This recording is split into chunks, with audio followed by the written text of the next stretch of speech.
ahead of the curve is crucial for success. Turabo Business School is committed to including Microsoft Word, master the art of document creation and editing, unlock the power of data analysis and visualization, Microsoft Access, learn to manage and analyze database, Microsoft PowerPoint, create stunning presentations that captivate audiences, graphic design using CorelDRAW, unleash your creativity and design skills, Photoshop, enhance your image editing skills and create stunning visuals, programming using web design, build dynamic websites and web applications, database development, learn to design and manage databases, UI/UX design, create user-friendly and intuitive interfaces. At the Turabo Business School, we believe in creating world-class entrepreneurs and professionals.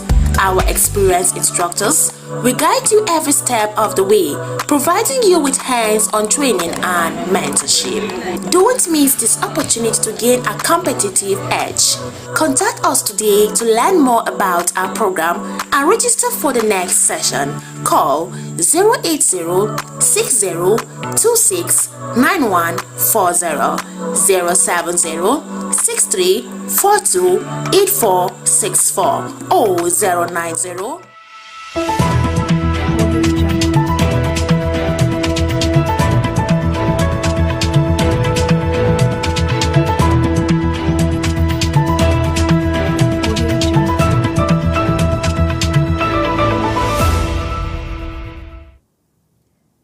Good morning, welcome to the broadcast of News Hour on Sun TV, the pulse of the nation. You can also follow us on Facebook at Sun TV and on YouTube at Sun TV Live. Now the major headlines. UNICEF raises alarm over child welfare in Nigeria's northeast. 72% of primary graduates in Borno, Yobe, Adamawa State unable to read. And 2 million Nigerians out of school and low birth registrations hinder access to essential services in conflict-affected states. And also the former president Obasanjo links disinformation to Nigerian civil war and ongoing insurgency tactics at Army War College, Sinopios. I am Messi Juru, and now the news in full. UNICEF has raised concerns over poor state of child welfare in Nigeria's northeast, revealing that 72% of primary school graduates in Borno, Yobe, and Adamawa states cannot read. With 2 million children out of school and low birth registration rates, many lack access to essential services. Despite these challenges, UNICEF commended recent government efforts in child protection and nutrition. In 2024, the agency treated nearly 600,000 malnourished children and vaccinated over 1 million. UNICEF reaffirmed its commitment to supporting vulnerable children in the state. The former President Olusegun Obasanjo stated that disinformation significantly influences the Nigerian civil war and remains a tactic used by insurgents today. Speaking at a symposium by the Army War College, Nigeria, he emphasized the need to study military history for national development. The event highlighted the importance of media in conflict resolution, with military leaders reaffirming their commitment to strategic leadership and historical learning. Janet Pharmaceuticals Limited has launched a 1 billion naira health competition to involve Nigerian students in the fight against malaria. The initiative, announced in Abuja, is in collaboration with the CEO Africa and supported by the National Association of University Students, the National Association of Polytechnic Students, and the National Association of Nigerian College of Education Students. The program will engage students in malaria research, health education, advocacy, and community outreach. It offers 400 million naira in cash prizes and 600 million naira in gifts and resources. Students leaders welcomed the initiative, calling it a historic step towards youth-led health innovation, while urging the government to increase its efforts in combating malaria. In Enugu State, the governor, Peter Mba, has proposed a bill to regulate spiritual practices and combat ritual crimes, kidnapping, and forest-based criminal activities.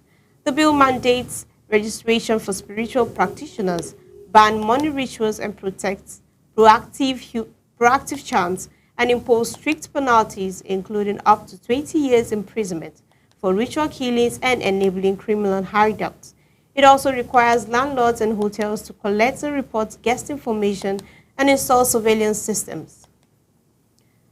Tunde Bakare, serving overseer of the Citadel Global Community Church, visited President Bola Tinubu in Lagos to discuss national development and Nigeria's future. After the closed-door meeting, Bakare expressed hope for a united and progressive nation, emphasizing the need for collaboration across the region.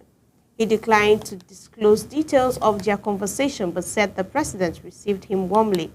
The visit follows criticism from the Senate over Bakare's earlier remark describing the National Assembly as an extension of Tinubu's cabinet. Minister of Foreign Affairs Yusuf Tuga has called for stronger regional integration and private sector leadership to drive Africa's economic growth. Speaking at a roundtable in Lagos, he urged African nations to shift from fragmented national policies to content-wide collaboration, emphasizing action over rhetoric. Tuga highlighted Nigeria's strides in infrastructure and digital finance, advocating for greater use of platforms like the Nigeria Interbank Settlement System under the African Continental Free Trade Area. He also addresses barriers to trade, including international checkpoints and cross-border challenges faced by Nigerian businesses, while condemning xenophobia and urging practical cooperation ahead of the West Africa Economic Summit.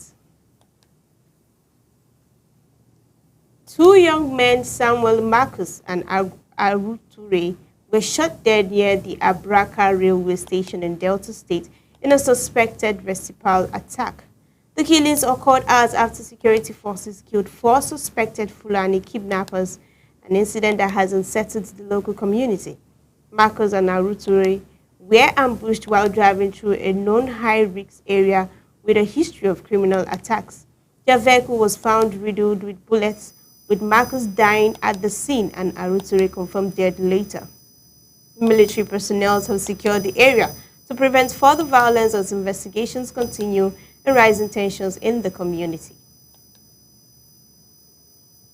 The Federal Ministry of Communication, Innovation and Digital Economic commissioned a digital industrial park in Abeokuta to support Nigeria's $1 trillion digital economic goal. The facilities offers training, innovation, and entrepreneurship resources aiming to empower youth and drive economic growth. Abeokuta was selected for its strong academic presence. The project marked a significant step in advancing ICT innovation and digital development in Nigeria. As the Eid Kabir celebration approaches, people go about the businesses of getting rams for the sacrifice to fulfill the Eid rituals as usual. Amidst the hardship and economic downturn, the Eid celebration cannot be stopped as few ram buyers cluster to get rams for the Eid Kabir celebration at Tosun Tasha, Basua Dabobi Yola South local government area of Adamawa State. Sun TV reporter Ijoma Yusuf completes the story.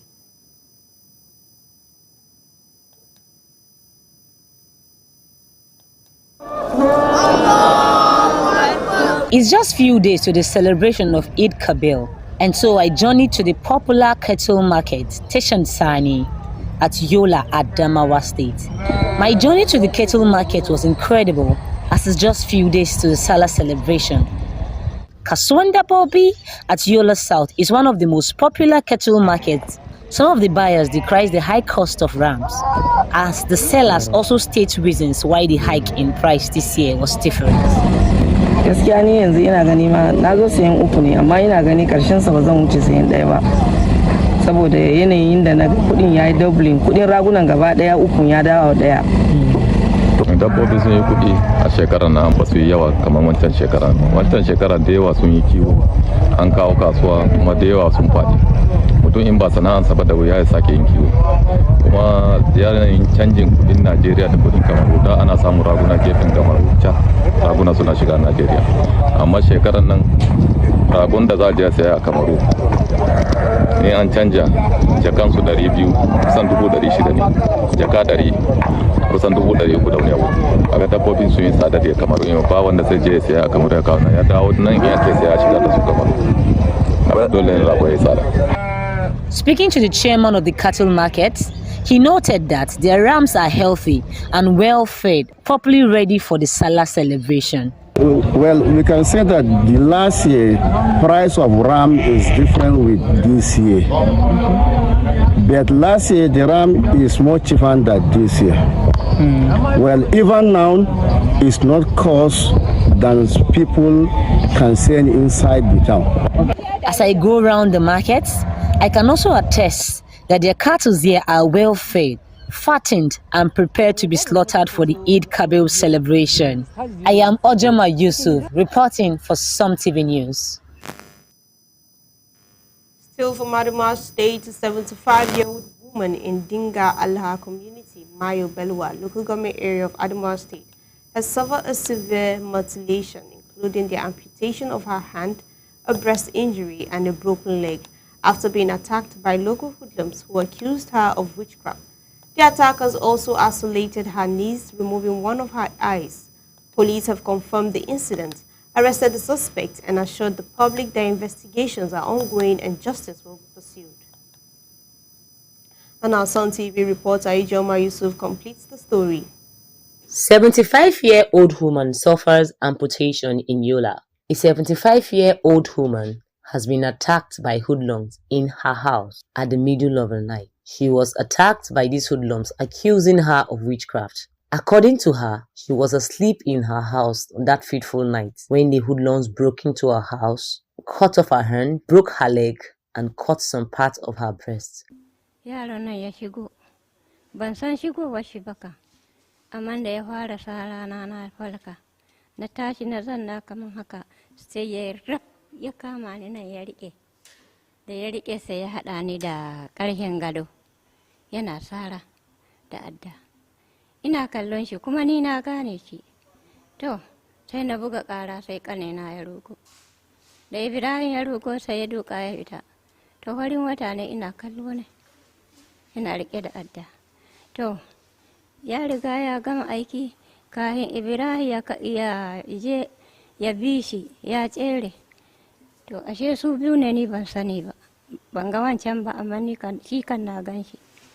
To, kahin mutane su zo ban san abin da ake. In her narration, she explained that it was a shocking moment for her because she never expected that and she had no issue with anybody in her area. Her little niece, who stays close to her, suffered in the attack as her left eye was broken, totally damaged. While interviewing her, she explained that her eyes can never see again because of the attack with a cutlass on her eyes.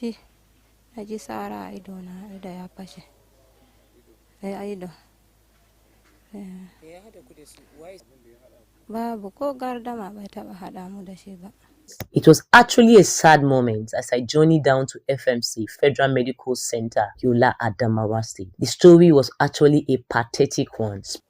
Lokacin da ya shigo tana barci da ya so masaranta sai ta gane shi. To sai ya taushe yana sara hankalinta sai ya bata. Shi da aka kawo su gaban hukuma shine ya faɗa cewa sun yi ƙungiya sun zo ne su guda biyu suka aikata wannan ya cire ido shi kuma ga abun da ya amsa a gaban hukuma cewa su suka aikata akan mi wai shi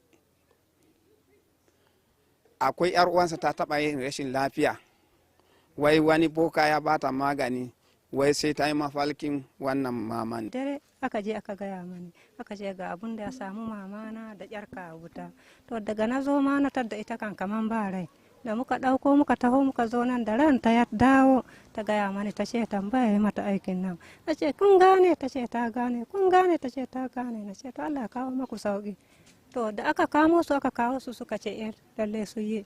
Speaking with her family members, they explained the ordeal, stating that Mama is in heavy pains and their niece is also in excruciating pain that cannot be explained. They cried out for justice for their family members.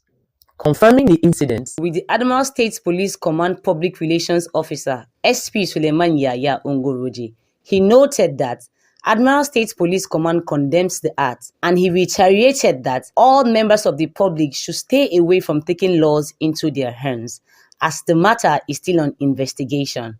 According to him, the suspects are in the custody of the police. A woman was accused of being a witch, and that explains some of the reasons why residents around her decided to mop her. I can say mop her because she was attacked, beaten severely, leading to her sustaining serious degrees of injuries. One, it was discovered that one of her hands was amputated as a result of serious attack used by a machete. Secondly, her leg, one of her legs was equally broken. So part of her breast, she sustained some injury, in short, deep cut on it. So that angered residents who are very good Samaritans, and they drew the attention of the police. There and then, she was rescued and rushed to hospital as it is now. She is being given the medical attention that is needed. Despite the physical deformities she sustained, the Commissioner of Police directed that those behind these heinous crimes must be apprehended. Later, we discovered that there was another woman again in that area whose eyes was blocked or maybe injured